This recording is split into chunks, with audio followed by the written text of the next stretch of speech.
السلام علیکم دوستوں، میں ہوں آپ کی ہوسٹ ارسلہ۔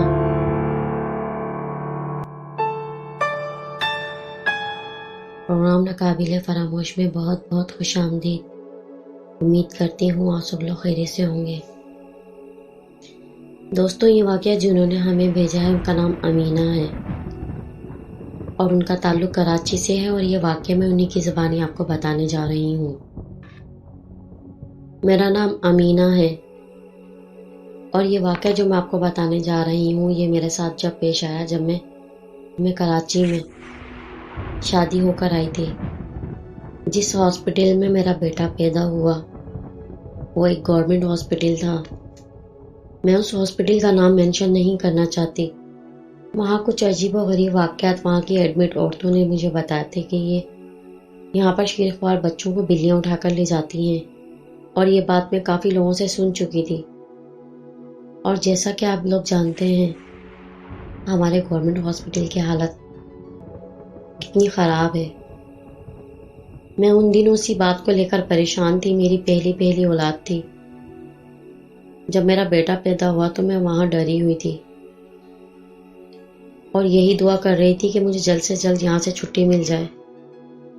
میرے بیٹے کو پیدا ہوئے ابھی ایک دن بھی نہیں گزرا تھا اور وہ میرے برابر میں ہی لیٹا ہوا تھا۔ رات کا ٹائم ہو رہا تھا اور تقریباً ایکسٹرا لائٹس آف ہو چکی تھی۔ میں غنودگی میں تھی۔ مجھے ایسا لگا کہ کوئی میرے اوپر جھکا ہوا ہے۔ مجھے گھبراہٹ سی ہونے لگی، پسینے سے آنے لگے۔ میں غنودگی میں ہی تھی کہ میرا بیٹا بہت ہی بری طرح چیخنے لگا اور وہ بہت بری طرح چیخ کر رو رہا تھا۔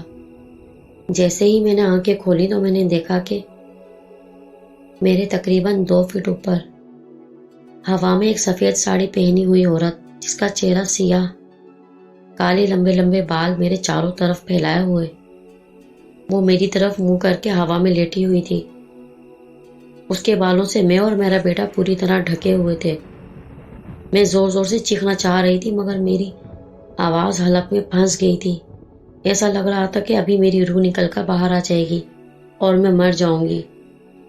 وہ بہت ہی خوفناک شکل میں مجھے گھور رہی تھی۔ میرا بیٹا مسلسل رو رہا تھا، چیخ رہا تھا، ڈر رہا تھا اور میرا پورا جسم خوف کے مارے کپ کپا رہا تھا۔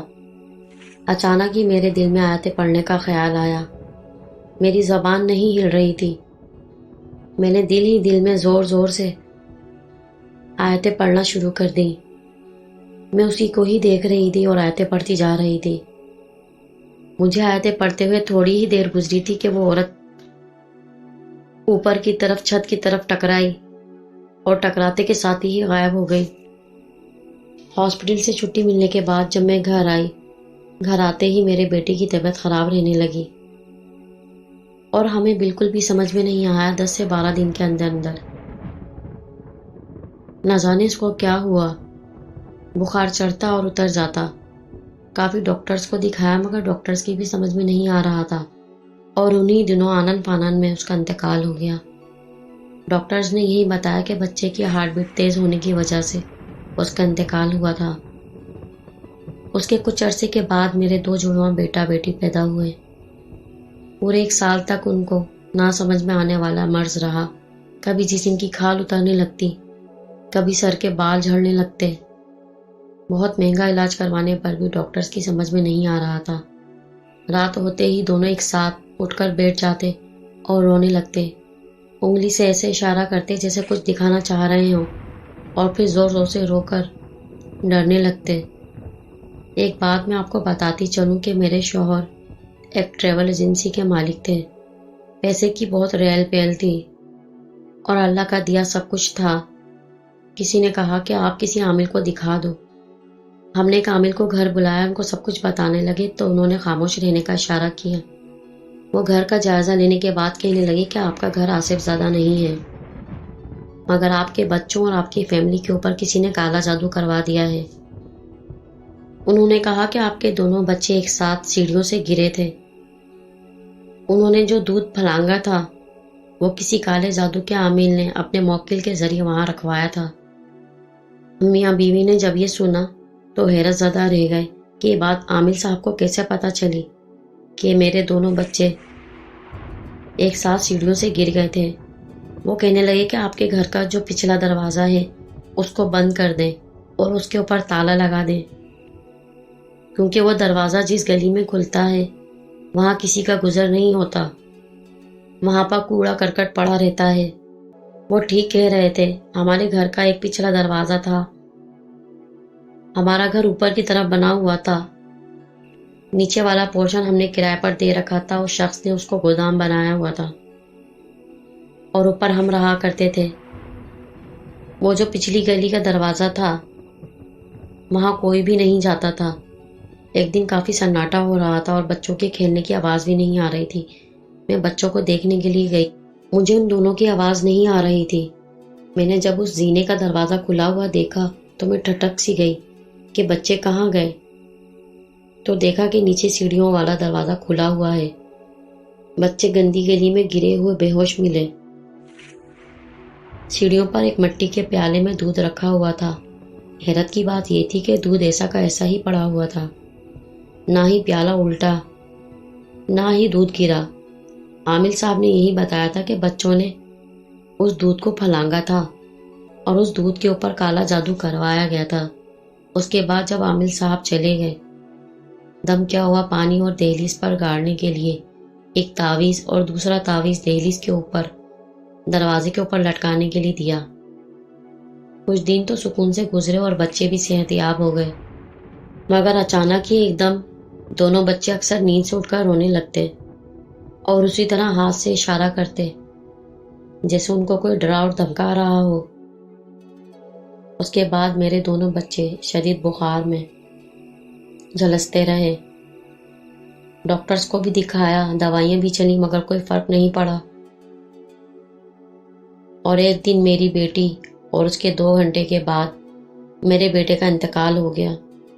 عاملوں نے بتایا کہ بہت ہی گندا عمل کیا ہوا ہے جو کہ ہمارے بس میں نہیں ہے، ہم جتنا ہو سکا کر رہے ہیں، مگر کالا جادو کرنے والا عامل ہر ممکن کوشش کر کے اپنے عاملوں کے ذریعے جو تعویذ میں نے دروازے کی دہلیز کے نیچے گاڑے تھے اور جو دروازے کے اوپر لٹکائے تھے وہ اس نے ان موکلوں کے ذریعے نکلوا دیے ہیں۔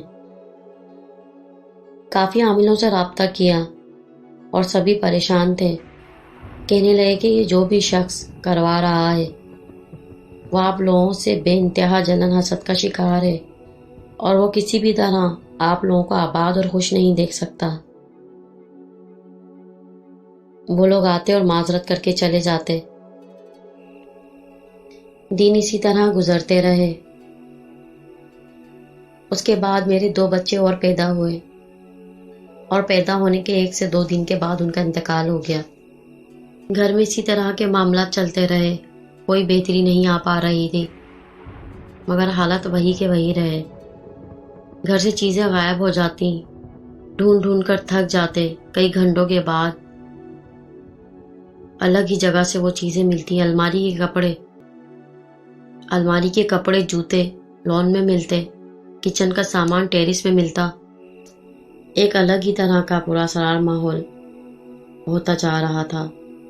ہم نے کافی گھر بھی بدلے، مگر ہمیں کہیں بھی سکون نصیب نہیں ہوا۔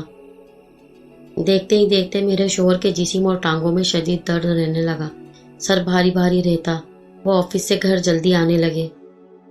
دن بدن ان کی طبیعت بگڑتی جا رہی تھی، کبھی وہ بیمار ہو جاتے اور کبھی میں بیمار ہو جاتی۔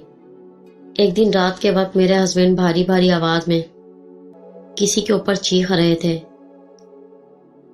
شام ہوتے کے ساتھ ہی آئے دن ان کی عجیب و غریب حالت ہو جاتی، گھر میں چڑچڑاپن اور غصہ دکھانے لگتے۔ آفس والوں کا بھی یہی کہنا تھا کہ ان کا کسی کام میں دل نہیں لگتا اور وہ ایک طرف گھورتے رہتے ہیں جیسے ان کو کچھ نظر آ رہا ہو۔ سب کے ساتھ غصہ سے پیش آتے۔ آخر کار ان کے جسم کا درد اس قدر بڑھ گیا کہ ڈاکٹرز نے ہر طرح سے چیک اپ کیا۔ ڈاکٹرز کے مطابق کہ ان کو کوئی بھی تکلیف نہیں ہے۔ ہم جان چکے تھے کہ ہمارے اوپر کافی سالوں سے کوئی نہ کوئی کالا جادو کروا رہا ہے۔ ہسبینڈ کی حالت اس قدر خراب رہنے لگی کہ وہ کبھی اپنی سیدھی طرف دیکھتے اور کہتے کہ دیکھو میرا کٹا ہوا سر کونے میں پڑا ہوا ہے، اور کبھی کہتے کہ میری کٹی ہوئی ٹانگیں بیڈ پر پڑی ہوئی ہیں۔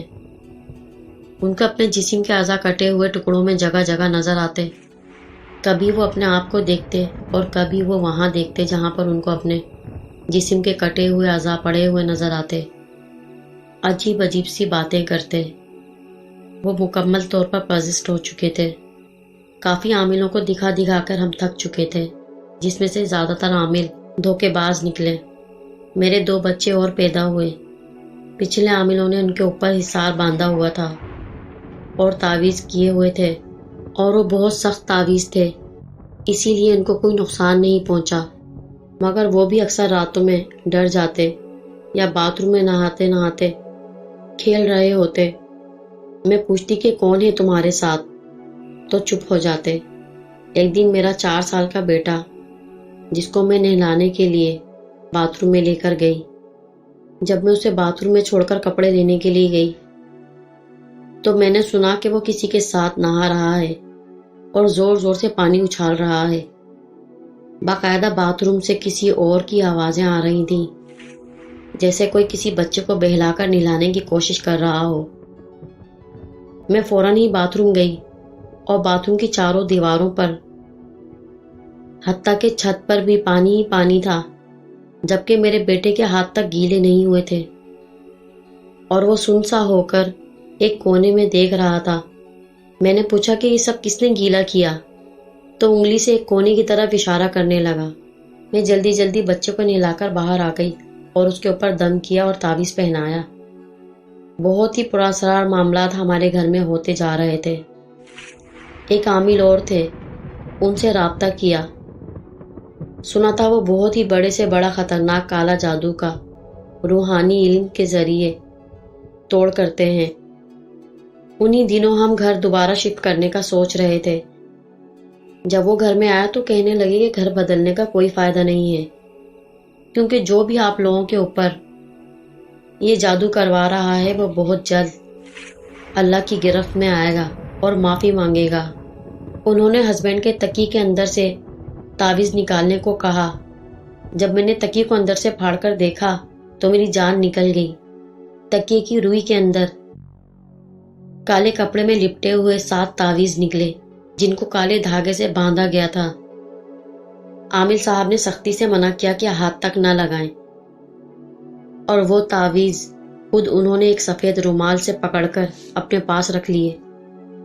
ان کے دیے گئے تعویذوں اور دم کیے ہوئے پانی سے ہمیں بہت فرق پڑا، اور انہوں نے ہمیں روزانہ سورہ بقرہ کی تلاوت کرنے کا کہہ کر وہ ہمیں چلے گئے۔ میں روزانہ سورہ بقرہ کی تلاوت کرتی، اور روزانہ سورہ بقرہ کی تلاوت کرنے سے ہمارے گھر میں بہت فرق پڑا۔ بچے بھی صحت یاب ہو گئے۔ اس واقعے کو 11 سال گزر گئے ہیں۔ اب میرے 4 بچے ہیں۔ میرے ہسبینڈ بھی ٹھیک ہو گئے ہیں۔ اس واقعے کے 4 مہینے کے بعد ہمارے کزن کا جو گودام تھا اس میں پراسرار طور پر آگ لگ گئی، اور لاکھوں کا سامان جل کر راکھ ہو گیا، اور ان کو کینسر ہو گیا۔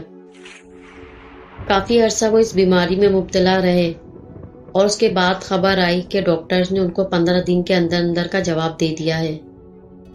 ان کے انتقال کے 9 دن پہلے ان کی بیوی نے ہمیں بلوایا کہ جن جن لوگوں کو ان سے معافی مانگنی ہے یا ان کو معاف کرنا ہے، سب لوگ ان کو معاف کر دیں۔ جب سارے رشتہ دار ہو کر چلے گئے تو ان کی بیوی نے ہمارے پاؤں پکڑ کر معافی مانگی اور سب کچھ بتایا کہ کیسے ان میاں بیوی نے 11 سال تک ہم پر کالا جادو کرواتے رہے۔ کہنے لگی کہ آپ لوگوں کا بہت اچھا بزنس دیکھتے ہوئے اچھا کھانا پینا گھومنا ہمیں کھلتا تھا، اور ہم لوگ آپ لوگوں سے جلن کیا کرتے تھے۔ ہم نے ان کو ان کے شوہر کی حالت دیکھتے ہوئے معاف تو کر دیا۔ ہمیں بہت غصہ آیا، مگر ہم نے ہمیشہ کے لیے ان سے کنارہ کر لیا۔ تو اس کے 2 دن کے بعد ان کے شوہر کا انتقال ہو گیا۔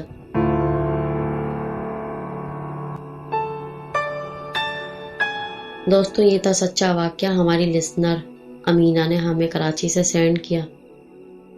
دوستو، لوگ کس طرح کے ہوتے ہیں میری سمجھ سے باہر ہے۔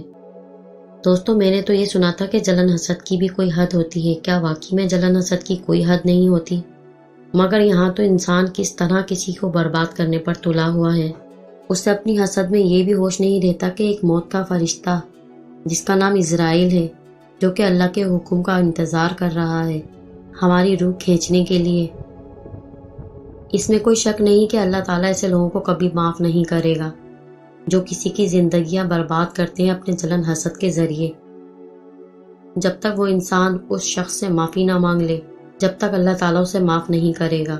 دوستو، اس میں کوئی شک نہیں کہ جادو برحق ہے، یہ ہمارے قرآن مجید میں لکھا ہوا ہے، مگر کرنے اور کروانے والا دین اسلام سے خارج ہے۔ اللہ تعالیٰ ہم سب کو ہدایت دے اور انہیں بھی ہدایت دے جو چند پیسے کی خاطر پیسے لے کر لوگوں پر کالا جادو کرتے ہیں، اور انہیں بھی ہدایت دے جو اپنی حسد کی خاطر لوگوں کو اپنے آخری انجام تک پہنچانے کے لیے، اپنی خوشی، دلی سکون، تسکین حسد کے لیے بے انتہا خوش ہو کر کالا جادو کرواتے ہیں۔ انہیں لگتا ہے کہ وہ ساری زندگی تا قیامت اس دنیا میں ہی رہیں گے، نہ ہی انہیں موت کا کوئی خوف ہے اور نہ ہی آخرت کی کوئی فکر۔ چلتی ہوں، پھر لوٹ کر آؤں گی ایک اور نئے ناقابل فراموش واقعے کے ساتھ۔ جب تک اپنا بہت خیال رکھیے گا، اپنے واقعات ایسے ہی ہمیں سینڈ کرتے رہیے گا، دعاؤں میں یاد کرتے رہیے گا۔ جو نئے آنے والے لوگ ہیں چینل کو سبسکرائب کر لیں، لائک کر لیں اور بیل آئیکن کو بھی پریس کر لیں تاکہ میری ساری نوٹیفیکیشن، میری ساری ویڈیوز آپ تک پہنچ سکیں۔ اپنا بہت خیال کریے گا، دعاؤں میں یاد کرتے رہیے گا۔ اللہ حافظ، فی امان اللہ۔